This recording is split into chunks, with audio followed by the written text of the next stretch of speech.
예배하시니 우리 하나님의 성 거룩한 산에서 극진히 찬양받으시리로다. 터가 높고 아름다워 온 세계가 즐거워하며 큰 왕의 성 곧 북방에 있는 시온 산이 그러하도다. 아멘.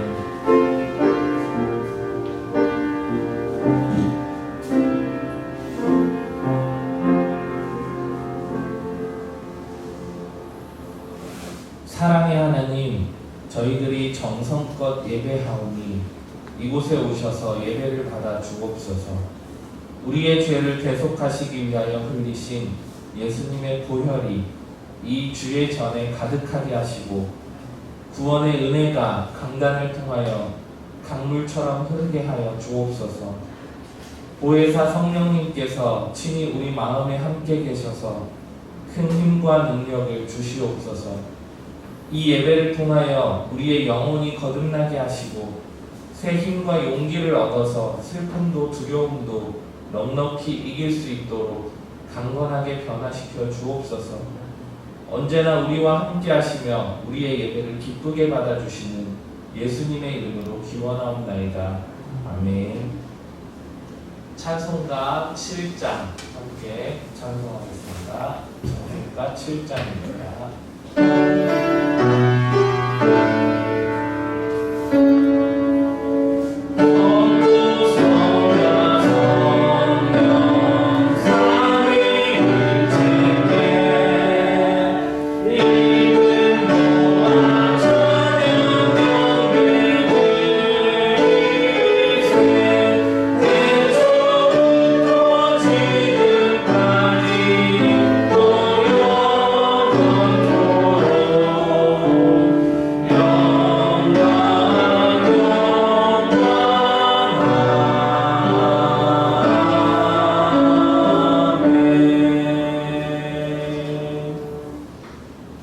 교동문 14번입니다. 교동문 14번입니다. 땅과 거기에 충만한 것과 세계와 그 가운데에 사는 자들은 다 여호와의 것이로다. 여호와께서 그 터를 바다 위에 쓰시며 강 위에 연습하셨도다. 여호와의 산에 오를 자가 누구며 그의 거룩한 곳에 설 자가 누구인가? 옷을 입하며 마음이 청하며 뜻을 하나님을 지지하며 거짓 맹세하지 않는 자다. 그는 여호와께 복을 받고 구원의 하나님께 의를 얻으리니 이는 여호와를 찾는 족속이요 여호와의 하나님이여 우리를 구하는 자다. 문들아 너희 머리를 들지어다. 영원한 문들아 들릴지어다. 영광의 왕이 들어가시리로다. 영광의 왕이 누구시냐? 바라고 능한 여호와시요 전쟁에 능한 여호와시로다. 문들아 너희 머리를 들지어다. 영원한 문들아 들릴지어다. 영광의 왕이 들어가시리로다. 영광의 왕이 누구시냐? 만군의 여호와께서 곧 영광의 왕이시로다. 아멘. 주보에 있는 고백의 기도 함께 하겠습니다. 창조주 하나님, 저희들은 주님의 피조물입니다. 그러기에 주님께서는 우리의 앉고 일어섬을 아십니다. 멀리서도 우리의 생각을 통촉하시며 우리 혀의 말을 알지 못하시는 것이 하나도 없으십니다.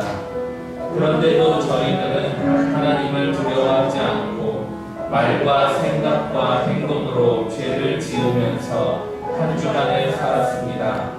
사람도 모르고 하나님도 모르리라 여겨서 은밀한 중에 죄악을 즐겼습니다. 성도들과 함께 있을 때에는 거룩한 척 행동했으나 세상으로 나가 혼자 있을 때에는 주님의 제자인 것을 숨기고 죄악을 즐기며 살았습니다. 예배를 드릴 때에는 습관적으로 회개하면서도 세상으로 나가면 또다시 같은 죄를 반복하며 살았습니다. 주여 우리의 연약함을 긍휼히 여겨 주옵소서. 우리가 행하는 모든 죄악을 구원하여 주옵소서. 예수님의 이름으로 이 고백의 기도를 드립니다. 아멘.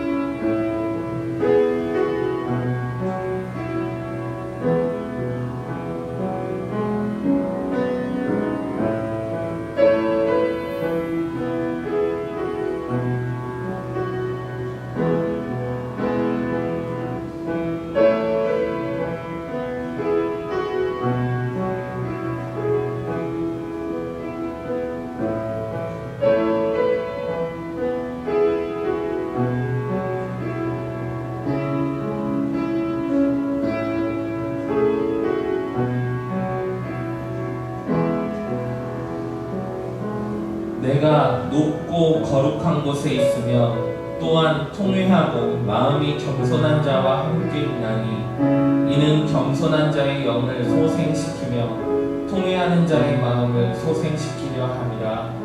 아멘. 나는 전능하신 아버지 하나님 천지의 창조주를 믿습니다. 나는 그의 유일하신 아들 우리 주 예수 그리스도를 믿습니다. 그는 성령으로 잉태되어 동정녀 마리아에게서 나시고 본디오 빌라도에게 고난을 받아 십자가에 못 박혀 죽으시고 장사된 지 사흘 만에 죽은 자 가운데서 다시 살아나셨으며 하늘에 오르시어 전능하신 아버지 하나님 우편에 앉아 계시다가 거기로부터 살아있는 자와 죽은 자를 심판하러 오십니다. 나는 성령을 믿으며 거룩한 공교회와 성도의 교제와 죄를 용서받는 것과 몸의 부활과 영생을 믿습니다. 아멘. 다같이 찬송 84장 찬송가 84장 찬송하겠습니다. 나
기도합니다.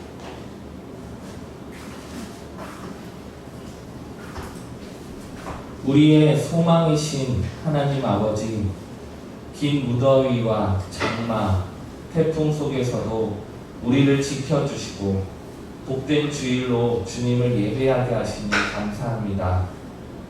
코로나 바이러스로 인하여 비록 대면으로 예배드리지는 못하지만 각 가정에서 신령과 진정으로 예배하는 모든 성도님들의 예배를 기뻐받아 주시옵소서.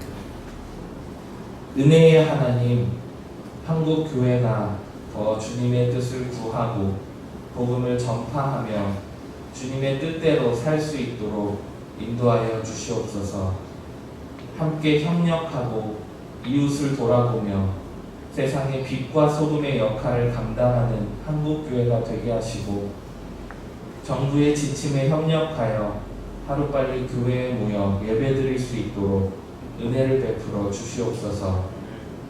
비대면 모임이 길어지는 시기에 우리의 마음이 흩어지지 않게 하여 주시고 이 시간들을 통해 주의 성전을 더욱 사모하는 계기가 되게 하여 주시옵소서. 모든 것을 합력하여 선을 이루시는 하나님 아버지, 이 시간 하나님의 말씀을 선포하실 목사님을 위해 기도합니다. 목사님의 말씀과 기도에 성령의 기름 부음이 충만케 하여 주셔서 이 시간 말씀을 선포하실 때 우리들의 눈과 귀를 열어 깨닫는 은혜를 주시고 메마른 심령이 영원히 목마르지 않는 생명수를 마시며 영적으로, 육적으로, 심적으로 병든 자들이 회복되어 일어나는 역사가 있게 하여 주시옵소서. 또한 연로하신 성도님으로부터 어린 생명에 이르기까지 전염병의 위험에서 머리털 하나도 상하지 않도록 주님이 지켜 보호하여 주시옵소서. 가을을 시작하는 9월에 모든 성도님들의 가정이 연옥간에 강건하여 풍성한 결실을 거두게 하시고 모든 가정마다 행복과 평강이 충만하게 하여 주시옵소서. 예수님의 이름으로 기도합니다. 아멘.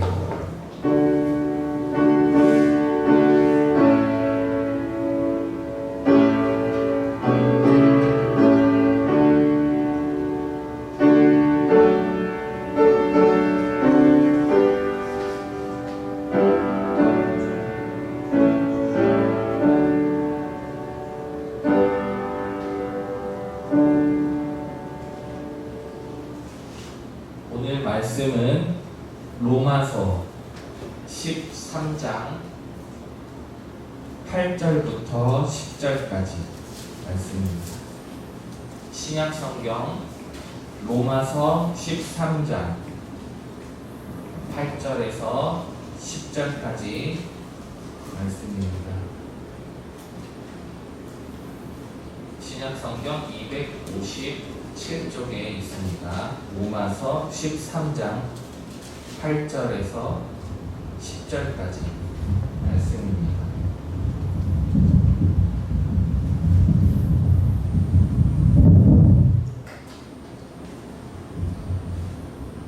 피차 사랑의 빛 외에는 아무에게든지 아무 빛도 지지 말라. 남을 사랑하는 자는 율법을 다 이루었느니라. 간음하지 말라, 살인하지 말라, 도둑질하지 말라, 탐내지 말라 한 것과 그 외에 다른 계명이 있을지라도 내 이웃을 내 자신과 같이 사랑하라 하신 그 말씀 가운데 다 들었느니라. 사랑은 이웃에게 악을 행하지 아니하나니 그러므로 사랑은 율법의 완성이니라. 아멘.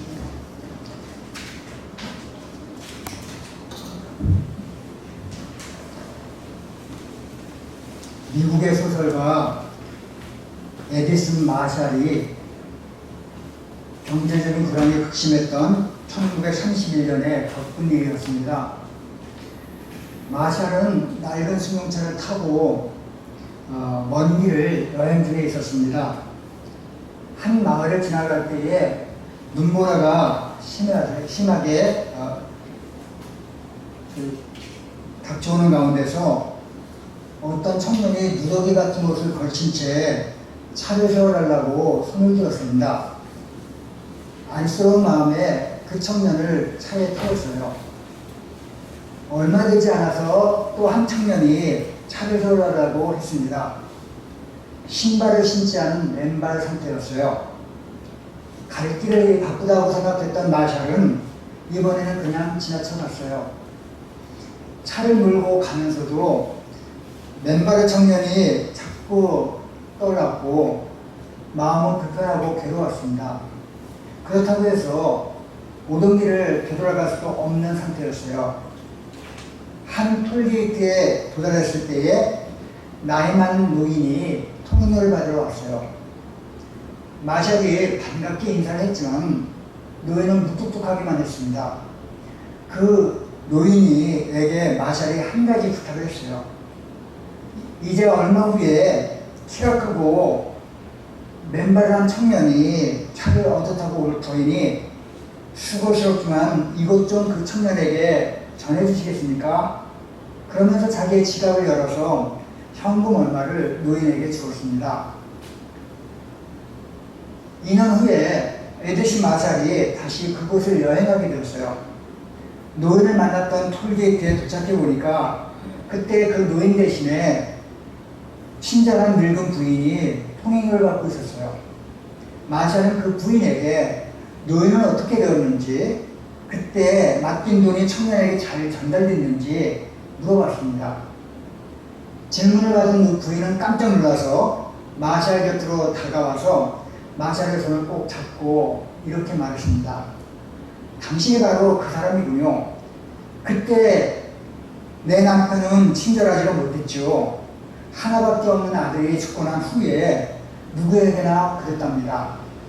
하지만 여기에 나타난 그 청년에게 돈을 전해준 뒤로 남편이 완전히 달라지기 시작했습니다. 남편은 그 험난하고 그 어려운 시절에 이 청년을 통해서 안식을 얻은 것 같아요. 이 청년과 남편은 오랜 시간 이야기도 나누고 커피도 마셨습니다. 남편은 그 청년에게 얼마간이라도 여기에 남아서 우리와 함께 생활하자고 제안했고, 지난해 남편이 세상을 떠난 때까지 이 청년은 우리와 함께 살며 많은 일을 도와주었습니다. 참 착한 청년입니다. 우리에게는 마치 잃어버린 아들을 만난 것 같습니다. 청년은 우리의 외로움을 날려주기 위해서 하늘에 보내준 천사와 같은 존재입니다. 그는 지금 채소밭에 뿌리를 비료를 사기 위해서 가까운 마을에 나갔답니다. 부인의 얘기는 끝모르게 이어졌어요. 파장은 호수에 돌을 던질 때만 일어나는 것이 아니라 사람의 마음속에도 생깁니다. 사랑의 파장은 생각보다 더 멀리 이어져요. 사랑의 파장을 일으키는 삶을 살아간다면 얼마나 좋겠습니까? 우리가 자그마한 돌을 던졌을 때에 그 돌이 온 호숫가를 파장을 일으키며 나가는 것처럼 우리가 조그만 사랑의 행위를 했을 때에 그 사랑을 통해서 수많은 역사가 우리 가운데 일어나는 것을 믿으시기 바랍니다. 바울은 본문에서 이웃사랑에 대해서 말씀하고 있습니다. 이웃사랑을 하라고 말씀하면서 그 이유를 세 가지를 말하고 있어요. 우리가 왜 서로 사랑해야 할까? 우리가 피차 사랑해야 된다고 말씀하는데 우리가 피차 사랑해야 될 이유가 뭘까? 이것을 세 가지로 말씀을 드리겠습니다. 첫 번째 이유는 바로 누구나 사랑의 빛을 지고 있기 때문입니다. 7절에서 바울은 국민이라면 누구나 해야 될 일 네 가지를 말하고 있어요. 그것이 바로 조세, 관세, 두려움, 존경, 이 네 가지를 마땅히 해야 된다고 바울은 말하고 있습니다. 우리 7절 말씀을 같이 읽겠습니다. 시작. 모든 자에게 줄 것을 주되 조세를 받을 자에게 조세를 바치고 관세를 받을 자에게 관세를 바치고 두려워할 자를 두려워하며 존경할 자를 존경하라. 조세라고 하는 것은 정부에 내야 되지만은 로마 시민에게는 면제된 것이 조세입니다. 관세라고 하는 것은 모든 사람들이, 로마인이나 모든 사람들이 다 들어야 될 것, 다 바쳐야 될 것이 관세예요. 그런데 사도 바울은 일반 시민인 그리스도인들에게 조세도 바치고 관세도 바치고, 그리고 존경할 자에게 존경을 하고 두려워할 자를 두려워하라고 말씀했습니다. 그래서 존경할 자와 두려워할 자는 바로 국가의 통치자입니다. 요즘에 국가의 통치자에 대해서 별 악한 말을 다 하는 사람들이 있는데, 그러나 일반적으로 우리는 국가의 통치자에 대해서 존경할 자를 존경하고 두려워할 자를 두려워해야 된다는 거예요. 그들은 하나님이 세우신 하나님의 대리자이기 때문에 존경받아 마땅하다 하는 것입니다. 8절에서 바울은 한 가지 의무를 덧붙이고 있어요. 그것은 바로 피차 사랑을 주고받을 의무입니다. 자, 이제 8절 상반절 말씀만 같이 읽겠어요. 시작. 피차 사랑의 빛 외에는 아무에게든지 아무 빛도 지지 말라. 이 말씀을 직역하면은 아무에게도 아무 빛도 비치지 말라. 서로 사랑하는 것 외에는, 이런 말이다. 오늘 한글 성경에서는 피차 사랑의 빛 외에는 하는 말이 앞에 나와 있죠. 근데 원어에서는 이게 뒤에 있습니다. 아무에게도 아무 빛도 지지 말라. 오직 사랑의 빛 외에는 하는 말입니다. 이 말씀을 직역하면은 아무에게도 아무 빛도 지지 말라고 하는, 그것은 바로 문장 처음에 나와서 강조가 되는 거예요. 빛을 진다고 하는 것은 의무를 지다, 아무 책임에 구속되다 라는 말입니다. 빚을 지으면 반드시 갚아야 되는 것이 원칙이죠. 세금을 빚졌으면 당연히 납부해야 되고, 존경을 빚졌으면 당연히 존경해야 되고, 그리고 품앗이를 빚졌다면 당연히 품앗이를 갚아야 돼요. 빚을 지면 반드시 갚아야 되는 것이 원칙이에요. 그런데 사랑의 빚을 졌다면 어떻게 할까? 빚진 것은 반드시 갚아야 되는 것처럼 사랑의 빚도 반드시 갚아야 됩니다. 우리는 사랑에 빚진 사람들입니다. 어떤 사람을 만나도 그 사람에게 빚을 지고 있어요. 우리는 다 채권자입니다. 우리에게는 다 채권자가 있습니다. 그 채권자는 나에게 사랑을 받아야 될 권리를 갖고 있다는 거예요. 나는 사랑해야 될 의무를 짊어지고 있는 책임자입니다. 심지어는 원수까지도 사랑해야 된다고 말씀했어요. 이것이 우리가 품어야 될 의무이고 마음이고 사랑입니다. 바울은 사랑의 빛을 갚으라고 하는 명령 앞에 피차라는 말을 첨부합니다. 피차, 서로 하는 말이죠. 이 사랑이 특별히 교회 공동체 안에서 상호간에 치러야 될 그러한 의무라고 하는 것입니다. 사실상 교회 안에 사랑이 없을 때에 여러 가지 문제가 발생하죠. 하지만 아무리 문제가 많더라도 사랑이 있으면 모든 허물과 문제를 다 커버할 수가 있어요. 사랑은 모든 허물을 덮습니다. 그래서 사랑은 고린도전서 13장에 사랑장을 말씀하면서 그 문제 많은 고린도 교인들에게 사랑을 말합니다. 사랑은 이 모든 문제를 얼마든지 덮을 수 있다고 이렇게 말합니다. 아마 로마 교회에서도 문제가 있었어요. 그것은 바로 이방인 그리스도인들과 유대인 그리스도인 사이에 갈등의 문제가 있었거든요. 그것이 로마 교회를 괴롭히는 하나의 문제였어요. 근데 역시 사도 바울은 로마 교인들에게도 사람의 처방전을 내놓습니다. 피차 사랑하라. 이 문제를 해결할 수 있는 것은 오직 사랑이라고. 그런데 그리스도인들은 사랑의 빛을 왜 무한대로 갚아야 될까? 그리스도인은 이미 예수 그리스도를 통해서 하나님 앞에 사랑의 빛을 무한대로 지고 있기 때문에요. 우리 마태복음 18장 33절 말씀을 함께 읽겠습니다. 시작. 내가 너를 불쌍히 여긴 것 같이 너도 내 동료를 불쌍히 여김이 마땅치 않느냐. 자, 예수님께서 용서하지 못하는 종의 비유를 통해서 말씀합니다. 내가 너를 불쌍히 여긴 것 같이 너도 내 동료를 불쌍히 여김이 마땅치 않아요. 말씀하십니다. 하나님께서 우리에게 요구하시는 건 뭐냐면은 너는 많은 죄를 탕감받지 않았냐, 많은 문제를 용서받지 않았냐. 그런데 네가 다른 사람을 용서해주고 탕감해주는 것이 마땅하지 않냐. 네가 예수 하나님께로부터 많은 그러한 빚을 졌다는 거야. 하나님께서 우리에게 사랑의 빚을 짐을 주거든. 우리가 사랑의 빚을 진 우리들이 다른 사람들에게 이 사랑의 빚을 갚는 것이 마땅하다는 거예요. 그래서 우리는 하나님께로부터 무한한 사랑의 빚을 졌을 뿐만 아니라 동료들에게도 무한한 사랑의 빚을 지고 있어요. 우리 이웃을 사랑하는 것, 심지어는 원수까지 사랑하는 것은 십자가에 나타난 사랑의 빚을 조금씩이나마 갚아나가는 거예요. 우리는 빚진 자입니다. 그렇기 때문에 우리는 서로 사랑해야 돼요. 예, 우리가 서로 사랑하는 것은 우리가 진 빚을 갚는 거예요. 그래서 바울은 본 말씀에서 서로 사랑하라고. 우리가 사랑해야 될 이유는 바로 빚을 갚는 것이다. 우리는 사랑의 빚진 자다. 우리는 사랑을 갚아나가야 된다. 하나님께서 우리를 무한히 사랑하는 것처럼 우리도 이웃을 무한히 사랑해야 된다. 두 번째 우리가 서로 사랑해야 될 이유는 무엇인가 하면 바로 이 서로 사랑한다고 하는 것은 모든 계명을 아우르고 통합하는 계명이기 때문에요. 우리들이 서로 사랑해야 될 두 번째 이유는 바로 모든 계명이 이 이웃 사랑한다고 하는 것에 다 들어있기 때문에요. 8절 하반절 말씀을 같이 읽겠습니다. 시작.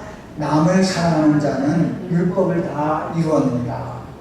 율법은 하나님이 당신의 백성에게 지키라고 주신 말씀입니다. 하나님의 백성이라면 당연히 율법을 지키는 것이 마땅합니다.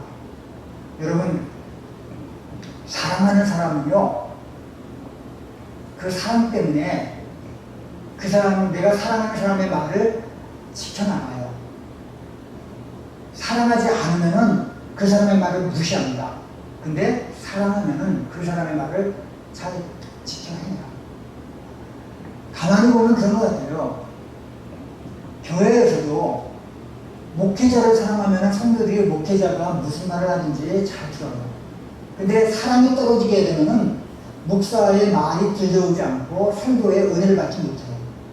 설교를 은혜를 받는다는 것은 그 설교가 비록 정말 그 이제 보잘것없고 정말 이제 잘 들려지지 않는 설교를 할지라도 사랑하게 되면 그 설교를 듣고 은혜를 받아요. 네, 사랑은 바로 율법을 이루는 것입니다. 우리가 율법을 지킬 때에 강압적으로 지키는 것이 아니라 하나님을 사랑하고 이웃을 사랑하기 때문에 그 율법을 지켜나가는 거예요. 그런데 바울은 율법을 통한 구원이냐 그리스도를 통한 구원이냐 하는 구원 문제를 다루는 것이 아니라 이미 그리스도를 통해서 구원받은 저와 여러분들에게 어떻게 살아야 되느냐 하는 것을 다루고 있어요. 그 어떻게 살아야 될까? 이웃을 사랑하며 살아야 된다.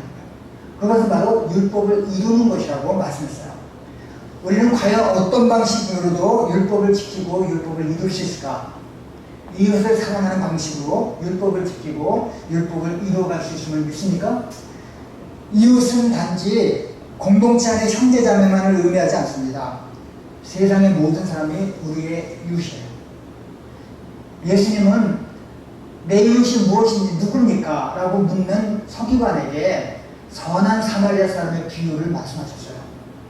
강도 만난 사람을 가까이 가서 도와준 사람은 제사장도 아니고 유인도 아니고 당시 부정하다라고 왕따를 당했던 사마리아 사람이었어요. 예수님은 이 비유 마지막에 내 이웃이 누굽니까? 라고 하는 그 질문했던 서기관에게 뭐라고 말씀하시죠? 가서 너희도 그와 같이 해라.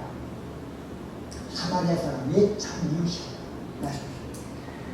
예수님은 율법과 선지자의 두 가지 강령에 대해서 말씀하십니다. 하나는 하나님 사랑, 하나는 이웃 사랑이에요. 그것을 사자성어로 말합니다. 경천애인이다. 하나님 사랑, 이웃 사랑. 이것은 바로 율법과 선지자의 강령이라고 말씀하셨어요. 율법은 행동으로 지켜야 되는 거예요. 하나님과 이웃을 진심으로 사랑하는 사람은 율법을 다 이루는 사람입니다. 이렇게 사랑을 적극적으로 실천할 수 있는 사람이 있다면 그에게는 율법이 필요하지 않아요. 예, 법 없이도 살 수 있는 사람이에요. 그래서 율법이 필요하지 않은 사람은 법 없이 살 수 있는 사람이지. 세상에서 정말 법 없이 살 수 있는 사람이 있죠. 그런데 성경 말씀을 보면은 법 없이 살 수 있는 사람이 누구냐? 바로 하나님을 사랑하고 이웃을 사랑하는 사람이 법 없이 살 수 있는 사람. 누구에게 법이 필요할까? 법을 안 지키는 사람에게 법이 필요할까요? 근데 법을 잘 지키고 법을 잘 순종하는 사람에게는 법이 굳이 필요가 없어요. 법 없이도 살 수 있는 사람이기 때문에. 그런데 하나님을 사랑하고 이웃을 사랑하는 사람에게는 율법이 굳이 필요하지 않아요. 왜? 그 사람은 율법을 이미 이룬 사람이기 때문에요. 9절 말씀에 보면 사도 바울이 십계명 두 번째에 있는 부분에 있는 계명을 언급을 합니다. 우리 9절 같이 읽겠어요. 시작. 간음하지 말라, 살인하지 말라, 도둑질하지 말라, 탐내지 말라 하는 것과 그 외에 다른 계명이 있을지라도 네 이웃을 네 자신과 같이 사랑하라 하신 그 말씀 가운데 다 들었느니라. 여기서 네 가지 계명을 언급합니다. 간음하지 말라, 살인하지 말라, 도둑질하지 말라, 탐내지 말라. 이것은 바로 사람과 사람 사이의 관계를 다루는 계명이죠. 간음은 이웃을 사랑하는 것이 아닙니다. 살인도 역시 이웃을 사랑하는 것이 아니라 탐내는 것 역시 이웃의 재산을 무시하고 그것을 가져오는 것이기 때문에 이웃을 사랑하는 행위가 아닙니다. 하나님이 아는 다른 신을 섬기는 우상숭배는 하나님을 사랑하는 것이 아니에요. 그래서 우상숭배에 대해서 하나님 말씀하셨을 때에 그 우상숭배를 하지 말라고 하는 것은 하나님을 사랑하라고 하는 것이죠. 간음하지 말라, 살인하지 말라, 도둑질하지 마, 탐내지 말라 하는 것은 이웃을 사랑하라고 합니다.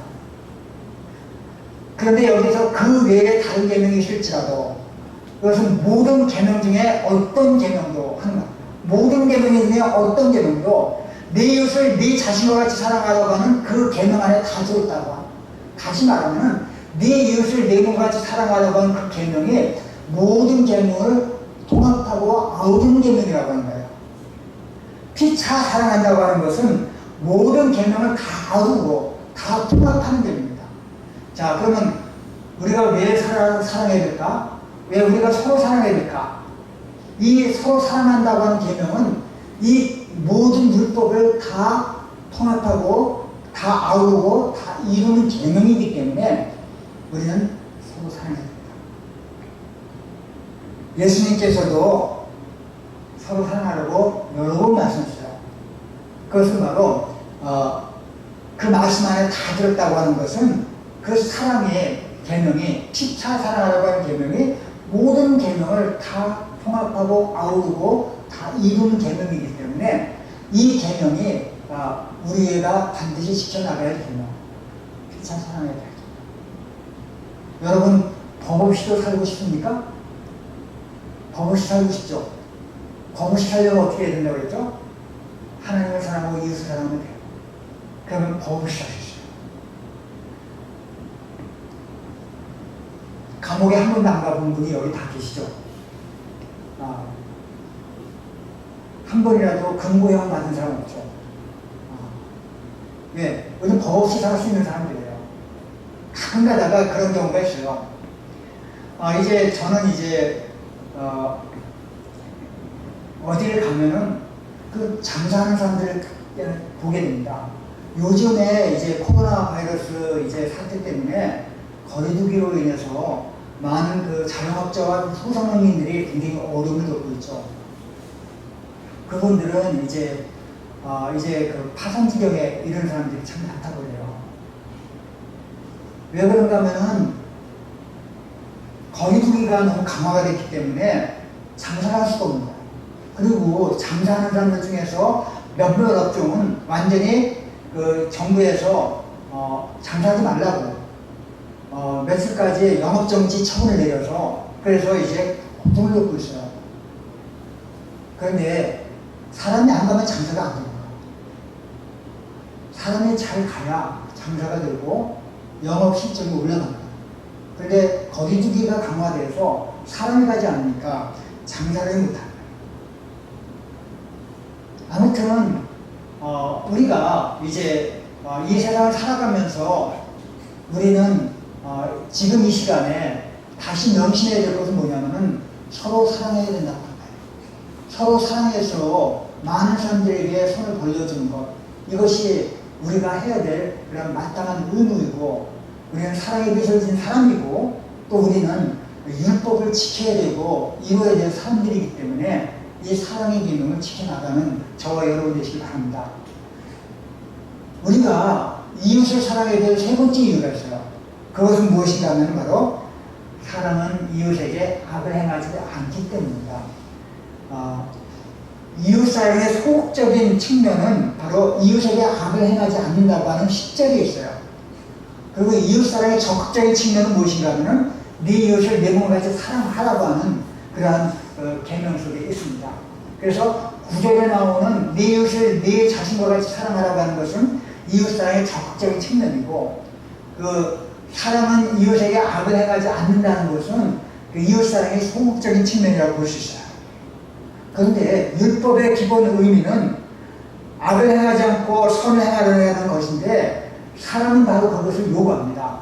우리 10절 같이 읽겠습니다. 시작. 사랑은 이웃에게 악을 행하지 아니하나니 그러므로 사랑은 율법의 완성입니다. 이웃에게 악을 행하지 않는다는 것은 바로 9절에서 말하는 그 계명을 어기지 않는 거예요. 그것이 이웃에게 악을 행하지 않는 것입니다. 예를 들어 말씀드릴게요. 간음하지 말라고 했는데 간음한다고 하는 것은 이웃에게 악을 행하는 것이지, 간음하지 않는다는 것은 이웃에게 사랑을 베푸는 거예요.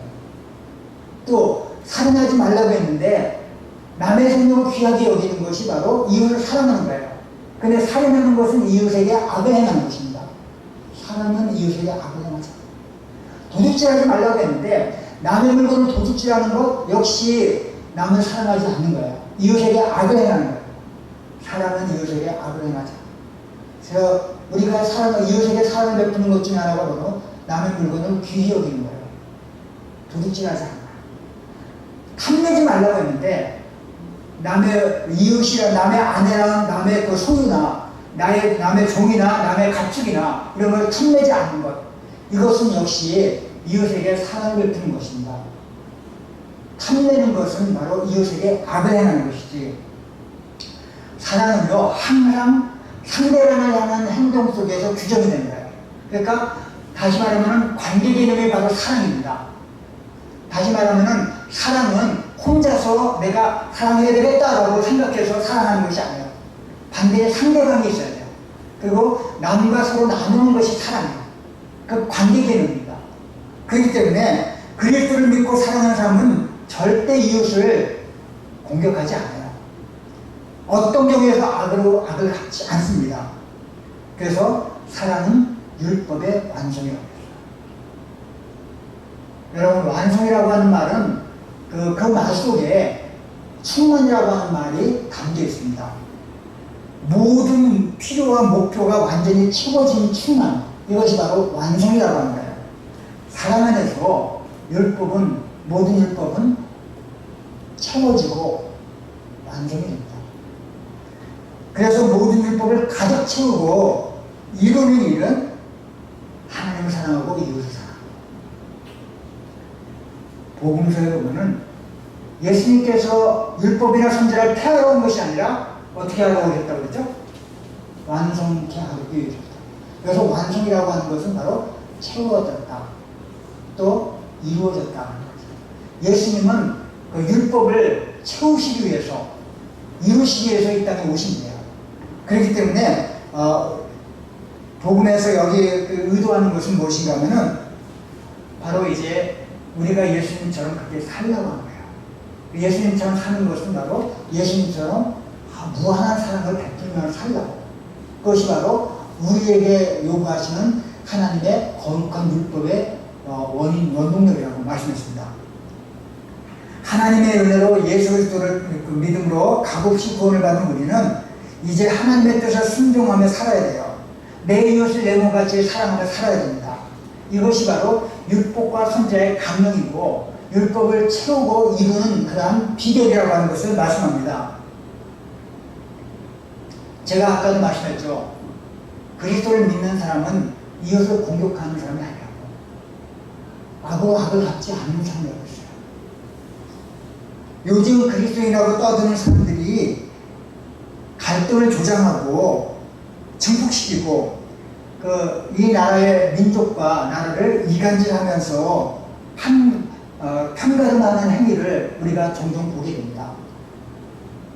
공공한 장소에서 전 아무개 목사는 굉장히 증오심을 드러내요. 근데 그 증오심을 드러내는 것은 기독교인이 해야 될 일이 아니에요.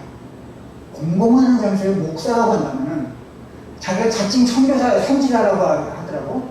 그럼 자기는 순교를 하겠다고 얘기하는데, 근데 목사라고 한다면은 다른 사람에 대해서는 존중감을 가지고 돼야 돼. 공격하면서 증오심을 공공하게 내세우는 것은 목사로서 해야 될 일이 아니라고 생각해요. 목사는 하나님의 종은 갈등을 가운데 서서 그것을 중보하는 역할을 해야 돼요. 그리고 서로 사랑하도록 일을 하는 것이 바로 중보자의 자세인 것이 무엇입니까? 율법을 이루고 율법을 채우고 그리스도께서 못다 하신 그 사명을 잘 감당하는 것이 바로 우리의 사명인 것을 믿으시기 바랍니다. 1929년 5월 4일에 벨기에에서 브레셀에서 한 여자아이가 태어났어요. 모녀는 전쟁 중에 먹을 것이 없어 아사 상태에 이르렀는데 그때 한 구호단체의 직원이 아사 직전에 빠진 모녀를 찾아내서 음식을 제공했습니다. 그 이후 모녀는 구호품을 받아 먹으면서 생명을 유지할 수가 있었어요. 그로부터 20년의 세월이 흘렀습니다. 구호품을 받아 먹던 소녀는 세계적인 영화배우가 됐어요. 살아있는 천사, 우아한 스타일리스트, 요정, 청순미, 깜찍발랄, 모태미인, 만민의 여인, 패션의 아이콘, 마릴린 먼로와 함께 20세기를 대표하는 여배우, 세월이 흘러도 가장 아름다운 여인, 아름답되 이지적이고 우아하되 기품이 넘치는 여왕 같은 이미지. 누구를 말하는지 아세요? 1999년 미국 영화연구소에서 선정한 지난 100년간 가장 위대한 100명의 스타의 여성 배우 목록에서 3위에 오른 이 배우 오드리 헵번입니다. 미인의 모든 조건을 완벽하게 갖추고 태어난 여성인 듯 했지만은 그녀의 삶은 그리 평탄하지 못했어요. 헵번은 태어난 지 3개월 만에 백일해로 폐렴으로 죽을 수 있는 위험한 상태에 이르렀다가 어머니의 극진한 보상 피크 때 극적으로 살아났습니다. 그녀의 아버지는 그녀가 6살 때에 낯을 위해서 일하기 위해서 가정을 떠나고 버리고 떠났고요. 그 뒤에 집안이 몰락되어서 헵번은 튤립 뿌리를 씹으면서 몇 달 동안 살았고 영양실조에 시달리면서 어려운 성장기를 보냈다고 합니다. 가난을 견디지 못한 어머니와도 마저 떠나면서 그녀는 할아버지 밑에서 자라났다고 해요. 자라나면서 발레리나를 꿈꿨던 이 헵번은 키가 170cm였기 때문에 이 발레리나로서는 큰 키가 무리라는 것을 깨닫고 영국으로 건너가서 모델로 활약하기 시작해요. 그래서 50년대와 60년대 지방시의 모델이 되어서 이 브랜드가 세계의 명성을 얻는 데 기여했습니다. 그녀는 몇몇 영화에서 단역이나 조역으로 활약하다가 드디어 1953년 그레고리 펫과 함께 출연한 데뷔작 로마의 휴일 대성공을 거둠으로써 세계 여배우로 떠올랐고 아카데미 여우주연상 수상했고 헵번 스타일이라고 불리는 쇼커트 메이크업 헤어스타일을 세계적으로 유행시켰어요. 그러냐면 티파니에서의 아침을 전쟁과 평화 사부리니 등에 출연하면서 아카데미 여우주연상, 영국의 아카데미 주연상, 그리고 제19회 미국 비평가대 여우주연상을 수상했다고 합니다. 그런데 그 여자는 그렇게 화려한 그 음악의 스타로서만 만족한 것이 아니에요. 그는 제2의 인생을 살죠. 그는 어렸을 때 자기의 운명을, 생명을 구해준 그 유니세프, 국제아동기금의 홍보대사로서 2의 인생을 시작합니다. 그녀를 위한 부서는 1년에 $1, 교통비와 숙박비에는 아무것도 제공되지 않은 보잘것없는 대우였지만은 그녀는 몸과 마음을 다 바쳐서 봉사활동에 헌신합니다. 인기가 떨어져 별소를 다 하네. 몇 달 저러다가 말겠지. 아직도 지가 N 공주입니다 안 알아? 언론과 세상 사람들은 그녀의 행보를 곱지 않은 시선으로 바라보았고 과거 음악의 스타가 세상 주목을 받기 위한 행동이라고 비난해버렸습니다. 하지만 그녀는 그녀의 봉사활동을 멈추지 않았어요. 굶주려가 병으로 죽어가는 어린아이의 슬픈 현실을 세상에 알렸고 곤경과 죽음에 처한 그들을 외면하는 것은 죄악이라고 생각했습니다. 그래서 그 여자가 발걸음 미치는 곳은 여러 곳 있었어요. 아프리카의 전 지역, 서남아시아의 방글라데시, 중남미의 엘살바도르와 니카라과를 찾아가서 영양실조와 질병으로 죽어가는 어린이들을 살려냈습니다. 60대를 바라보는 나이에 비행기를 타고 버스와 낡은 트럭으로 이동하는 험난한 여정이었지만은 백발의 노고를 이끈 그녀의 발걸음은 거침이 없었어요. 그녀는 말합니다. 어린이 한 명을 구하는 것은 축복입니다. 어린이 100만 명을 구하는 것은 신이 주신 기회입니다. 질병에 실망하는 아이들을 스스럼없이 끌어안고 고통을 함께하면서 눈물을 흘리는 이 천사를 보면서 온 인류도 함께 울었어요. 소말리아 방문 전부터 대장암 말기임을 알았지만은 자신의 건강 때문에 소말리아 병문이 취소될까봐 아무에게도 이야기 안 하고 진통을 느낄 때마다 진통제를 놔주면서 온 일정을 소화했다고 해요. 하나님이 제게 주신 시간이 얼마나 남았지요? 3개월쯤 남았습니다. 3개월이라 고향에서 가족들과 함께 보내는 시간은 충분하네요. 그녀의 암 소식이 들려왔을 때에 누군가 그에게 물었습니다. 당신은 왜 자신을 희생하면서까지 아이를 돕는 거죠? 희생이 아니죠. 희생은 자신이 원하지 않는 것을 위해서 자신의 원하는 것을 포기하는 것이지만은 아이를 돕는 것은 제가 받은 사명이다. 그녀는 은퇴 오랫동안 살았던 스위스 호반의 집에 찾아와서 가족들과 함께 삶의 마지막 시간을 보냈고요. 자식에게 유언처럼 좋아하는 시를 남겼습니다. 화면에 그 시가 뜰 겁니다. 제가 읽겠습니다. 그거는 아마 그 오더리 헵번의 마지막 유언입니다. 아름다운 입술을 가지고 싶으면 친절한 말을 하라. 사랑스러운 눈을 갖고 싶으면 사람들에게서 좋은 점을 받아. 날씬한 몸매를 갖고 싶으면 너의 음식을 배고픈 사람과 나누라. 아름다운 머리카락을 갖고 싶으면 하루에 한 번 어린이가 손가락으로 너의 머리를 쓰다듬게 하라. 아름다운 자세를 갖고 싶으면 결코 너 혼자 걷고 있지 않음을 명심하라. 사람들은 상처로부터 복구되어야 하며 낡은 것으로부터 새로워져야 하며 병으로부터 회복되어야 되고 무지함으로부터 교화되어야 하며 고통으로부터 구원받고 또 구원받아야 한다. 결코 누구도 버려서는 안 된다. 기억하라. 만약 도움의 손이 필요하다면 너의 팔끝에 있는 손을 이용하면 된다. 네가 더 나이가 들면 손이 두 개라는 사실을 발견하게 된다. 한 손은 너 자신을 돕는 손이고 다른 한 손은 다른 사람을 돕는 손이다. 1993년 1월 20일 향년 64세로 그녀는 눈을 감습니다.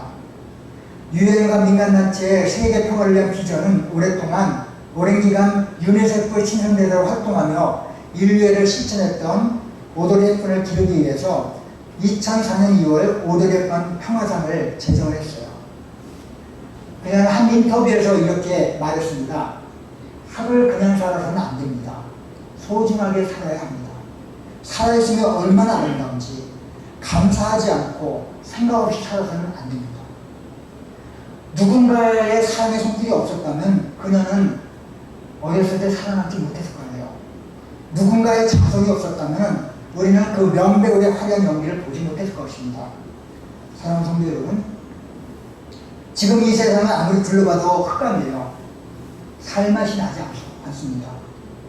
하지만 이런 세상에 살아가기 때문에 우리가 다른 사람을 돌아봐야 될 그런 여지가 우리 가운데 있음을 믿습니까?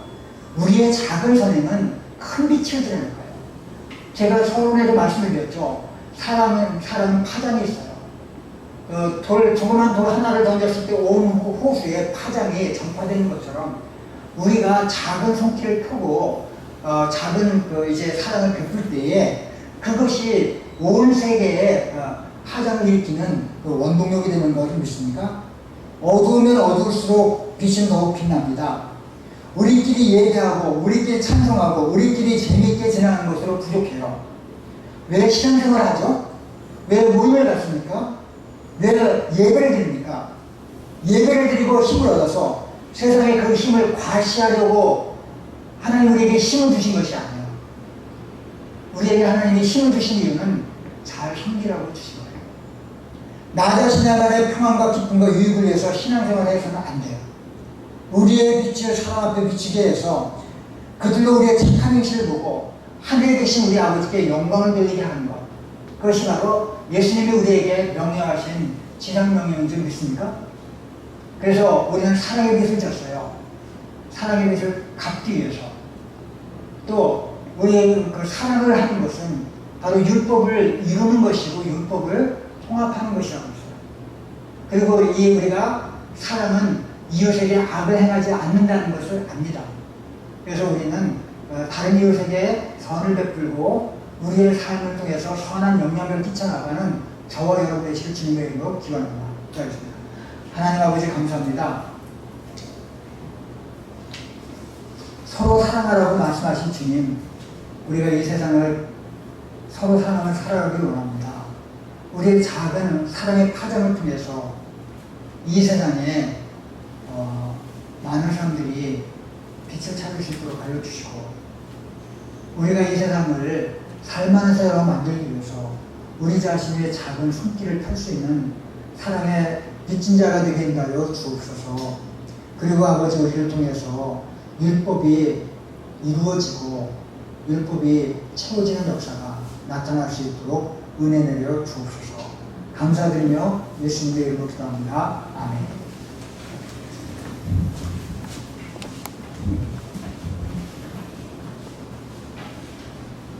찬송가 552장입니다.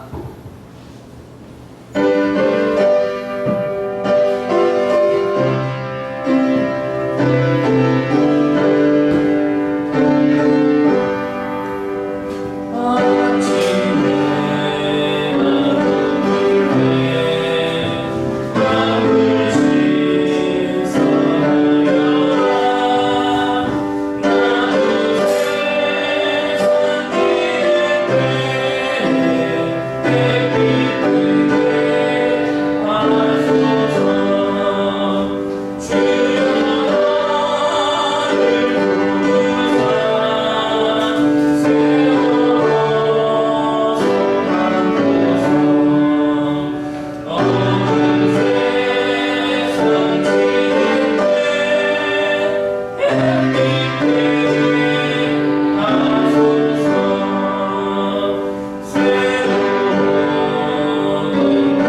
이 계명과 율법을 우리가 사랑하면서 지키게 해주심을 감사합니다. 우리가 강요해서 억지로 마지못해서 이 계명을 지키는 것이 아니라 주님을 사랑하기 때문에 주님 사랑 안에서 이 모든 일들을 이루어갈 수 있도록 하여 주시고, 주님 사랑이 이웃사랑으로 번져나갈 수 있도록 우리에게 함께하여 주옵소서. 아버지 하나님, 이제 코로나 바이러스로 인해서 대면 예배를 드리지 못하고 있습니다. 아버지, 우리 성도들 어디 있든지 간에 항상 주님을 사랑하게 해주시고 또 교회를 사랑하며 대면 예배를 사모하면서 아버지 이제 있는 곳에서 예배에 무릎을 꿇고 말씀 앞에 무릎을 꿇을 수 있는 저희 모두가 되게 하여 주옵소서.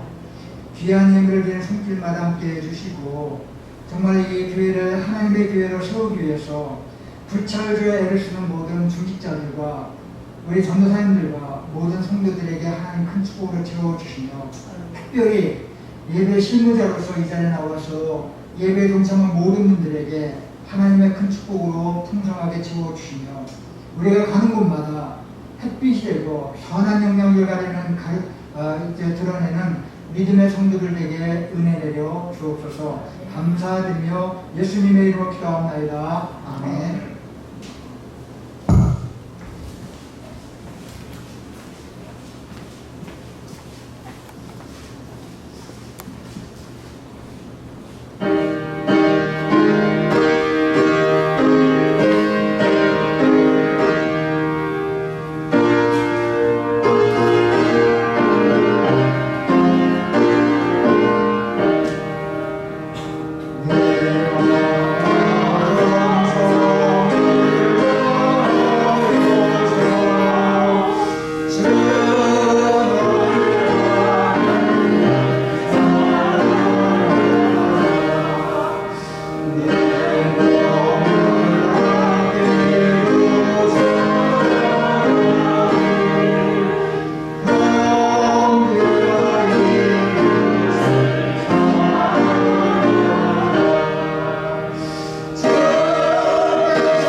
서로 사랑하라 하는 것은 주께서 우리에게 또 사도 바울이 본문에서 우리에게 명령하신 명령입니다.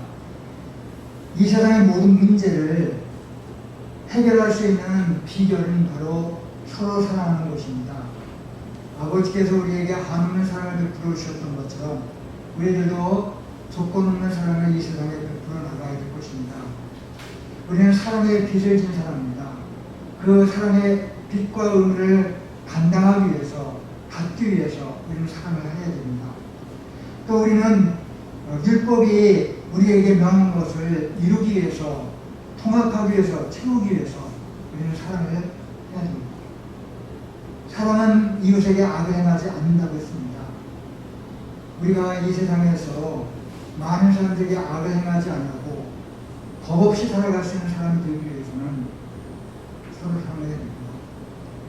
예수님께서 우리에게 돈을 보여주셨던 것처럼 그리고 세상 앞에 이 빛을 비추어서 사람들 알고 우리의 착한 행실을 보고 하늘에 계신 우리 아버지께 영광을 드리게 되는 역사가 우리 가운데 일어나게 되기를 주님의 이름으로 기원합니다. 이제 우리 구주 예수 그리스도의 은혜와 아버지 하나님의 극진하신 사랑하심과 성령님의 감화 감동 교통 인도 충만하시니 늘 하나님을 내 아버지를 섬기며 주님의 말씀하신 대로 사랑의 계명을 온전히 이루며 나가기로 결단하는 사랑하는 성도를 머리머리 위해 우리의 걸어갈 길에 이제로부터 영원히 함께 하시기를 축원하옵나이다. 아멘.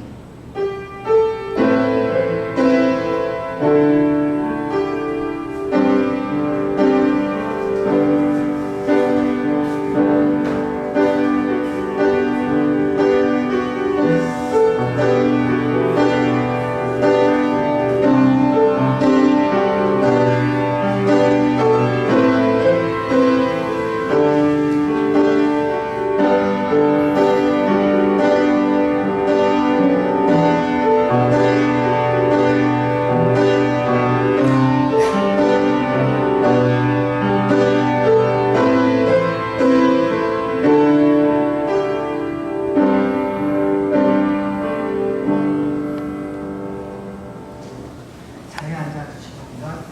정부에서 교회 저에게 공문이 왔는데 이제 2단계로 하향이 된 걸로 그 공문이 왔습니다. 근데 대신에 이제 20일까지 다음 주일까지 비대면 예배를 했으면 좋겠다고 요청이 왔거든요.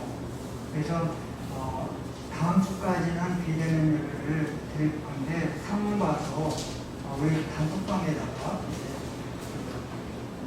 어떻게 예배를 드릴지 상문 봐서 다음 주에 1부, 2부 예배를 드리게 될지 아니면 비대면 예배를 드리게 될지 정부의 요청은 다음 주까지 비대면 예배를 드리라고 하는데 상문 봐서 하도록 하겠습니다. 대신에 이제 지금까지 이제 한 2주 정도 못 드렸던 새벽 기도는 이제 내일부터 드리려고 합니다. 새벽 기도는 이제 모이는 숫자도 적고 이제 거리두기를 철저하게 시행하고 마스크 다 쓰고 이렇게 해서 새벽 기도를 드리는 것은 괜찮지 않을까. 그래서 새벽 기도를 내일부터는 드리려고 하고요. 수요 예배는 보는 눈이 많아서 이제 낮 예배와 같이 대면 예배, 낮 예배, 대면 예배를 드릴 때부터 수요 예배는 대면 예배를 드리도록 하겠습니다. 그래서 수요 예배는 당분간 아마 드리지 못하지 않을까 이런 생각이 듭니다. 이번 주도 수요 예배는 드리지 않도록 하겠습니다. 다음 주에 기도하실 분은 김진태 집사님이시고요. 15일 화요일 새벽 기도 인도는 광민전도라님, 22일 화요일 정창훈 장로입니다. 원래 정창훈 장로님을 15일날로 했었는데 이번 주는 광민전도라님이 하시고 다음 주는 정창훈 장로님이 해주시기 바랍니다. 추계대신 강은 코로나 사태로 올해는 중단을 하겠습니다.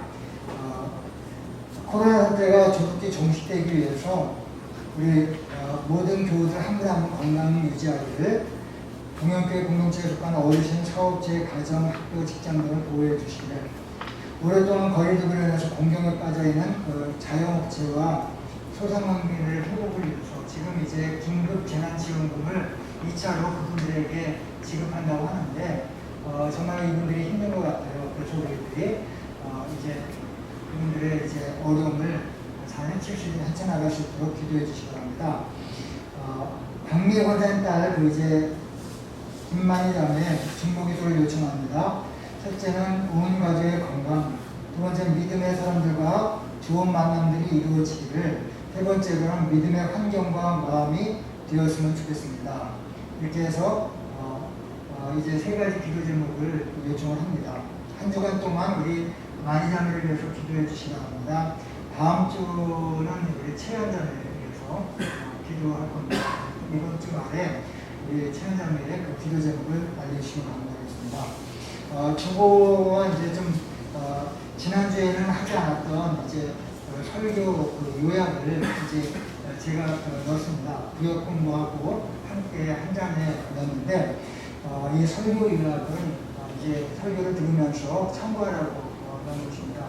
그래서 이제 핸드폰에다가 이렇게 사진을 찍어 놓으니까 이런 그 조그만 글씨는 잘 안 보이는 경우도 있거든요. 그래서 이 그 설교 요약은 이제 많이 봤으면 좀 좋겠다는 생각이 들지만은 어쩔 수가 없을 것 같아요. 이제 이번 주만은 하시고 이제 다음 주부터는 이제 설교 요약을 좀 잘 볼 수 있도록 그렇게 해드리도록 하겠습니다. 오늘도 한 주간 이렇게 시작하는 마당에 교회 와서 이제 영상 예배를 준비하고 이제 진행했던 모든 분들에게 감사드립니다. 몇 주 동안 우리 전도사님 두 분과 또 이제 장로님 네 분과 안무하는과 반주하는 또 우리 영상을 띄우는 우리 그 사회를 이렇게 와서 함께 예배드리게 된 것을 감사합니다. 다음 주에도 또 이렇게 뵙도록 하겠습니다. 한 주간 동안 건강하게 지내시길 바랍니다. 감사합니다.